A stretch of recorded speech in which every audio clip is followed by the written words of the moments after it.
आदरणीय देशभक्त साथियों, नमस्कार। मैं एमपी नागर एडवोकेट, राष्ट्रीय अध्यक्ष एंटी करप्शन फ्रंट, आज फिर आपके बीच में एक छोटी सी बात लेकर आया हूँ।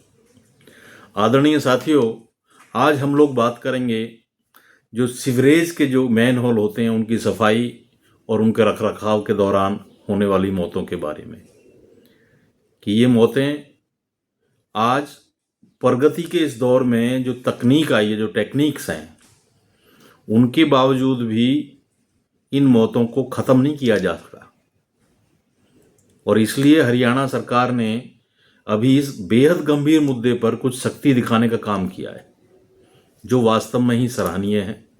और इस काम के लिए मैं जो माननीय मुख्यमंत्री हरियाणा हैं नायब सिंह सैनी जी, मैं उनको इसके लिए धन्यवाद देना चाहूँगा कि उन्होंने अभी स्पष्ट किया है कि अब सुरक्षा मानकों की अनदेखी या लापरवाही के कारण अगर किसी भी कर्मचारी की, सीवरमैन की, जाने अनजाने या जान जाने पर सीधे तौर पर जो संबंधित अधिकारी है उसकी जवाबदेही तय की गई है।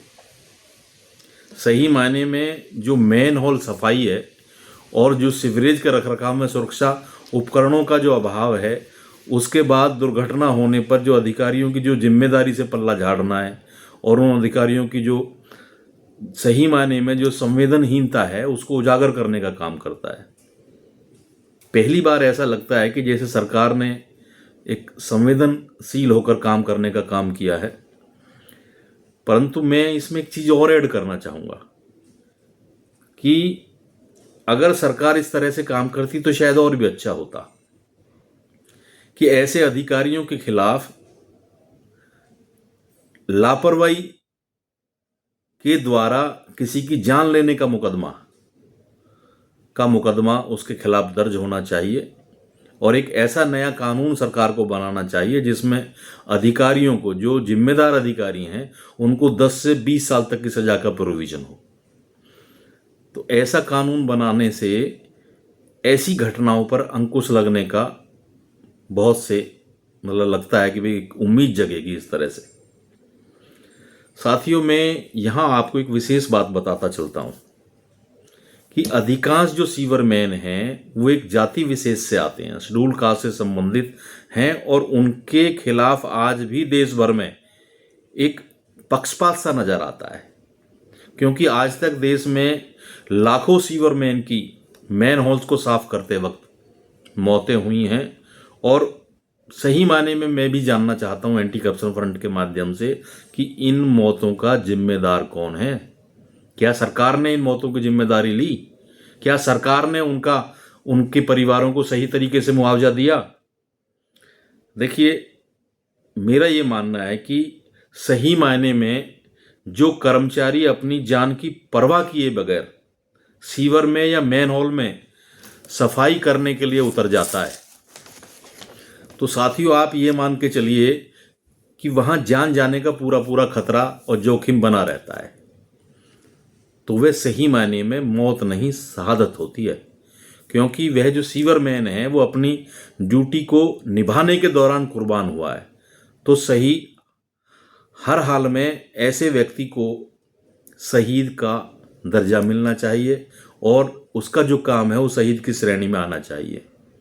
और मैं तो एंटी करप्शन फ्रंट के माध्यम से ये भी मांग करता हूँ कि जो सुविधाएं एक शहीद के परिवार को मिलती हैं, वही सुविधाएं उस सीवरमैन की शहादत पर उसके परिवार वालों को मिलनी ही चाहिए। देखिए साथियों, इस सीवरमैन के कार्य की जो ग्रेविटी है, जो महानता है, उसको तभी समझा जा सकता है जैसे जब एक आईपीएस ट्रेनिंग लेता है तो वह सिपाही से लेकर आईपीएस तक के सभी पदों की ट्रेनिंग लेता है। और इसलिए मेरा मानना यह है और मेरी ये मांग भी है एंटी करप्शन फ्रंट के माध्यम से कि जब कोई व्यक्ति, अगर कोई जेई बनता है, कोई एक्सीएन बनता है, कोई एसडीओ बनता है, कोई जॉइंट कमिश्नर बनता है नगर निगम में या नगर परिषद के अंदर, तो उसकी जो ट्रेनिंग हो वो सीवरमैन से लेकर उसके पद तक होनी ही चाहिए। तो तब उसको इस काम की ग्रेविटी का पता चलेगा कि ये जो काम है ये कितनी मेहनत से और शिद्दत के साथ किया जाता है। तभी उनको जो ज़मीनी हकीकत है उसका ज्ञान भी होगा। साथियों, मेरा एक और मांग है इस बारे में कि जो सीवर मैन हो, जो मैन होल की सफाई करता हो, या इसके अलावा जो भी सीवर मैन का जो वर्किंग के दौरान जो काम आते हैं, उस सीवर मैन की जो सैलरी है वो किसी जेई से कम नहीं होनी चाहिए। और ये मेरा केवल सुझाव नहीं है, ये एंटी करप्शन फ्रंट से इस तरह की मेरी मांग है कि उसको जेई के बराबर उसकी सैलरी होनी चाहिए। और अगर मैन होल की सफाई करते वक्त, सीवर की सफाई करते वक्त अगर किसी सीवर मैन की मौत होती है तो उसको शहीद का दर्जा देकर उसके परिवार को वही लाभ मिलने चाहिए जो एक शहीद के परिवार को मिलते हैं। साथियों, अगर आपको लगता है कि मैंने ऐसे देशभक्तों के बारे में सही बात की है जो अपनी जान की परवाह किए बगैर सीवर को साफ करने के लिए मैन होल में उतर जाते हैं, साथियों, अगर आप भी मेरी इस राय से वाकिफ राय रखते हैं तो आप इस वीडियो को पूरे देश के अंदर लेके जाइए, ताकि जो व्यक्ति बहुत शिद्दत के साथ अपने काम को निभाने का काम कर रहे हैं इस ऐसे युग के अंदर भी, तो उन लोगों की हिमायत के लिए हमें भी एक अभियान चलाना चाहिए। साथियों, मैं एंटी करप्शन फ्रंट में शामिल होने के लिए आपको अपना मोबाइल नंबर 9213347949।